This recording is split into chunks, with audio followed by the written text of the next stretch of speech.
পদ্মভূষণ অসমৰ কৃষ্ণকান্ত সন্দিকৈয়ে পাইছিলে 1967 তাৰপৰা নৱকান্ত বৰুৱাই পাইছিলে 1976ত তাৰপিছত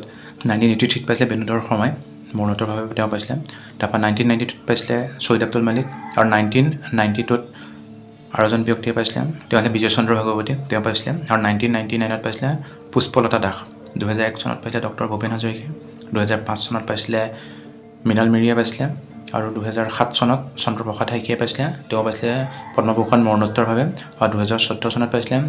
পাৰভিন চুলতানে আৰু 2015 চনত পাইছিলে জাহ্নু বৰুৱাই আৰু 2021 চনত পাইছিলে তৰুণ গগৈয়ে ভাৰতৰত্ন পাইছিলে প্ৰথম ভাৰতৰত্ন পাইছিলে গোপীনাথ বৰদলৈয়ে মৰণোত্তৰভাৱে 1999 চনত তাৰপৰা পাইছিলে ডক্টৰ ভূপেন হাজৰিকাই পাইছিলে তেওঁ মৰণোত্তৰভাৱে পাইছিলে 2019 চনত তাৰপিছত আছিলে জ্ঞানপীঠ বঁটা বিজয়ী কোন আছিলে প্ৰথম আছিল ডক্টৰ বীৰেন্দ্ৰ কুমাৰ ভট্টাচাৰ্য তেওঁ পাইছিলে 1979 চনত মৃত্যুঞ্জয়ৰ বাবে তাৰপৰা পাইছিলে মামণি ৰয়ছম গোস্বামীয়ে 2000 চনত জীৱনজোৰা সাধনাৰ বাবে তাৰপিছত আৰু এজন ব্যক্তি আছিলে তেওঁ পাইছিলে তেওঁৰ নাম আছিলে নীলমণি ফুকন তেওঁ পাইছিলে 2021 চনত সৰস্বতী সন্মান বঁটা কোনে পাইছিলে লক্ষ্মীনাথ বৰা কায়কল্পৰ বাবে 2008 চনত পদ্মবিভূষণ কোনে কোনে পাইছিলে প্ৰথম আছিলে অমল প্ৰভা দাস তেওঁ 1955ত পাইছিলে প্ৰত্যাশাৰ বাবে তাৰপৰা বিমলা প্ৰসাদ চলিহা তেওঁ পাইছিলে 1971 চনত পদ্মবিভূষণ তাৰপিছত আছিলে মৰণোত্তৰভাৱে পাইছিলে ডক্টৰ ভূপেন হাজৰিকাই 2012 চনত তাৰপিছত PA চাংমা তেওঁ পাইছিলে 2017 চনত পাইছিলে পদ্মবিভূষণ অসমৰ মুঠ মাটিকালি কিমান ৭৮,৪৩৮ বৰ্গ কিলোমিটাৰ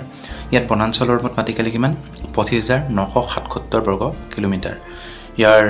তাপমান কিমান গ্ৰীষ্মকালত 30 ডিগ্ৰী চেলছিয়াছ আৰু শীতকালত কিমান হয় 16 ডিগ্ৰী চেলছিয়াছ আৰু বিধানসভাৰ সদস্য কিমান ইয়াৰ 126 জন লোকসভাৰ সদস্যৰ সংখ্যা কিমান 14 জন আৰু ৰাজ্যসভাৰ সদস্যৰ সংখ্যা কিমান 7 জন ইয়াৰ মুঠ মাটিকালি ক'লৈ কোৱা হ'ল আৰু ইয়াৰ মুঠ জনসংখ্যা কিমান মুঠ জনসংখ্যা 2011 চনৰ লোকপিয়ল অনুসৰি 3,12,05,574 গৰাকী ইয়াৰ ভিতৰত পুৰুষ আছিলে 1,59,39,443 জন আৰু মহিলা আছিলে 1,52,66,133 গৰাকী কিন্তু বৰ্তমান ইয়াৰ জনসংখ্যা কিমান বৰ্তমান সেন্সাছ মানেটৰ ইয়াৰ মুঠ বৰ্তমানৰ জনসংখ্যা হ'ল 3.66 কৰোৰ প্ৰায় অসমৰ বৃহত্তম জিলা হ'ল কাৰ্বি আংলং আৰু ক্ষুদ্ৰতম জিলা হ'ল হাইলাকান্দি আৰু সাক্ষৰতাৰ হাৰ ইয়াৰ কিমান 77.12% ইয়াৰ ভিতৰত 77.85% পুৰুষ আৰু 63.25% হ'ল মহিলা আৰু সাক্ষৰতাৰ হাৰ আটাইতকৈ বেছি অসমত ক'ত কামৰূপত আৰু সাক্ষৰতাৰ হাৰ আটাইতকৈ কম ক'ত ধুবুৰীত আৰু পৃথিৱীৰ ভিতৰতে বৃহত্তম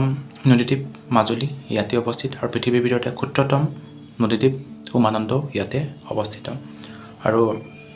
অসমতে বিশ্বৰ আটাইতকৈ দ্ৰুতবেগী চৰাই যোনটো থাকে ইণ্ডিয়ান সুইপাৰ্ড ইয়াতে পোৱা যায় আৰু সমুদ্ৰ পৃষ্ঠৰ পৰা অসমৰ যোনটো উচ্চতা কিমান 79.5 মিটাৰ কামাখ্যা মন্দিৰ কোনটো পাহাৰত অৱস্থিত নীলাচল পাহাৰত অৱস্থিত কামাখ্যা মন্দিৰ সমুদ্ৰ পৃষ্ঠৰ পৰা কিমান ওপৰত আছে 260 মিটাৰ পৰা আৰু নীলাচল পাহাৰৰ সৰ্বোচ্চ শিখৰত থকা মন্দিৰটোৰ নাম কি ভুৱনেশ্বৰী মন্দিৰ নাগশংকৰ মন্দিৰ ক'ত অৱস্থিত শোণিতপুৰ জিলাত অৱস্থিত হাতীমৰা মন্দিৰ ক'ত অৱস্থিত নগাঁও জিলাত অৱস্থিত তেজপুৰৰ মহাভৈৰৱ মন্দিৰটো কোনে নিৰ্মাণ কৰিছিল বানাসুৰ শিৱভক্ত বানাসুৰে নিৰ্মাণ কৰিছিল হয়গ্ৰীৱ মাধৱ মন্দিৰটো কোনে নিৰ্মাণ কৰিছিল কোচ ৰজা ৰঘুদেৱে নিৰ্মাণ কৰিছিল 1583 চনত আৰু কোনটো অসমৰ কোনটো মন্দিৰ দক্ষিণ ভাৰতৰ তিৰুপতি মন্দিৰৰ লগত সাদৃশ্য আছে বালাজী মন্দিৰৰ অলপ সাদৃশ্য আছে মানে তিৰুপতি মন্দিৰৰ লগত আৰু অসমৰ কোনটো মন্দিৰত সতীৰ ভৰিৰ সৰু কাঠিৰ অংশ পৰিছিল পিংগলেশ্বৰ মন্দিৰত শদিয়াৰ তাম্ৰেশ্বৰী মন্দিৰ কোন নদীৰ পাৰত আছে ঢল নদীৰ পাৰত অৱস্থিত আৰু এই শদিয়াৰ তাম্ৰেশ্বৰী মন্দিৰত নৰবলি দিয়াৰ কথা কোনে প্ৰথমে বন্ধ কৰিছিল স্বৰ্গদেউ গৌৰীনাথ সিংহই এই পথাৰ মানে বন্ধ কৰিছিল অশ্বক্লান্ত মন্দিৰ কোনে নিৰ্মাণ কৰিছিল শিৱসিংহ স্বৰ্গদেউ শিৱসিংহই অশ্বক্লান্ত মন্দিৰ নিৰ্মাণ কৰাইছিল অসমৰ 32 সংখ্যক ৰাজ্যপাল হিচাপে কাক নিযুক্ত দিয়া হৈছে লক্ষ্মণ প্ৰসাদ আচাৰ্য আৰু NCERTৰ নতুন নিৰ্দেশক হিচাপে কাক নিযুক্তি দিয়া হৈছে দীনেশ প্ৰসাদ চাকলানীক দিয়া হৈছে 2022-23 বৰ্ষৰ যোনটো বাজেট কোনে উত্থাপন কৰিছিল বিত্তমন্ত্ৰী নিৰ্মলা সীতাৰমণে কৰিছিল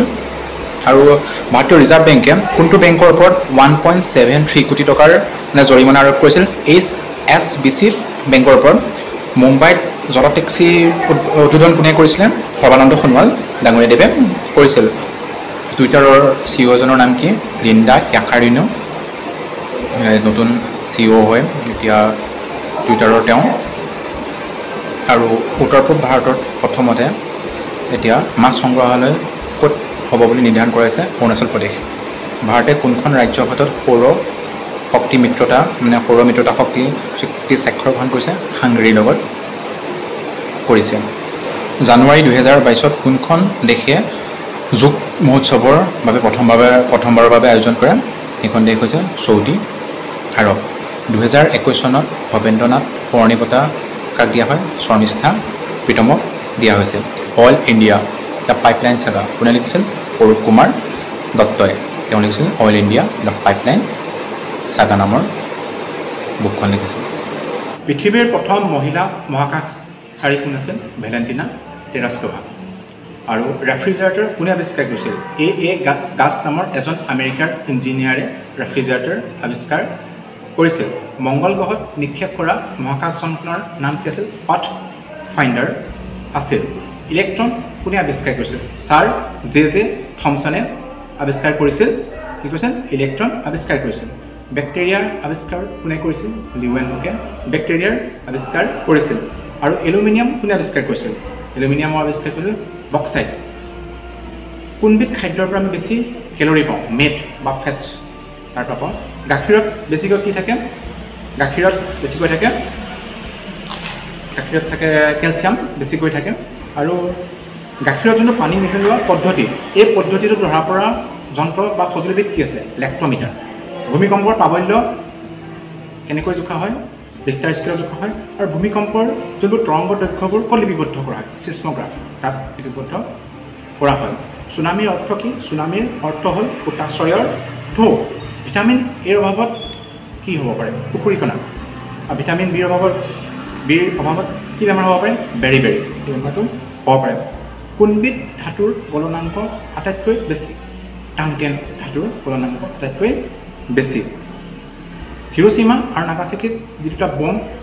দিছিলে সেই বম দুটাৰ নাম কি আছিল হিৰোশ্বিমাত দিয়া বমটোৰ নাম আছিলে লিটল বয় আৰু বিমানখন আছিলে আনলাকি আৰু নাগাচাকিত দিয়া বোমাটোৰ নাম আছিলে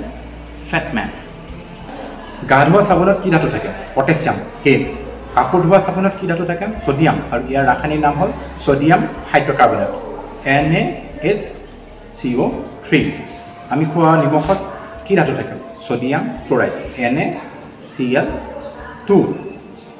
আৰু লোহা সাধাৰণতে উপঙি নাথাকে আৰু লোহা উপঙিব পৰা তৰল ধাতুটো কি পাৰা তাত মানে লোহাটো উপঙি থাকিব পাৰে পৰ্যাবৃত্ত তালিকাৰ জনক কোন আছিলে পৰ্যাবৃত্ত তালিকাৰ জনক আছে মেণ্ডেলেভ কোন চনত চন্দ্ৰপৃষ্ঠত প্ৰথমটো স্বয়ংক্ৰিয় ষ্টেচন সফল হৈছিল 1973 আৰু কোন চনত প্ৰথমতে কৃত্ৰিম যন্ত্ৰ নিক্ষেপ প্ৰতিস্থাপন কৰা পদ্ধতিটো সফল হৈছিল 1967 চন